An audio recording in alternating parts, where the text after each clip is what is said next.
tikus. Berbagai cara dilakukan petani agar tanaman padinya tidak habis dimakan hama tikus, di antaranya dengan menggunakan burung hantu.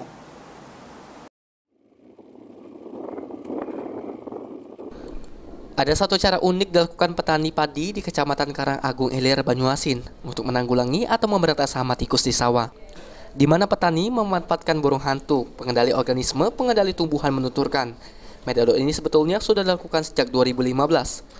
Akan tetapi sempat terhenti karena dianggap dapat mengganggu populasi walet. Namun setelahnya dilakukan penelitian sama sekali tidak mengganggu populasi walet. Saat ini setidaknya sudah ada 192 rumah burung hantu yang dibuat dan hasilnya sangat membantu dalam mengurangi hama tikus. Pakai mulsa plastik gitu untuk menanggulangi hama tikus. Kadang-kadang dikasih setrum listrik yang tidak dianjurkan oleh Dinas Pertanian. Karena pengennya berhasil, berbagai cara petani lakukan gitu. Nah, sekarang adanya rumah burung hantu di tempat Tito Alba ya. Ini petani sudah ringan. Suatu saat petani di sini hama tikus yang selama ini menjadi hama utama akhirnya tidak menjadi permasalahan hama tikus itu.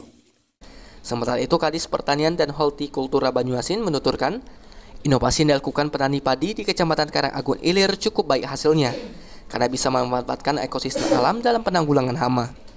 Burung hantu ini sebenarnya sudah lama, dari sebelum tahun 2000 sudah ada, namun belum begitu tersosialisasi.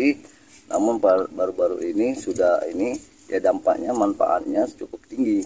Ya alhamdulillah, kita tentunya dari pemerintahan, dari Dinas Tanaman Pangan tetap memberi apresiasi dan akan mendukung kegiatan-kegiatan ini untuk menunjang produktivitas tanaman padi supaya untuk meningkat.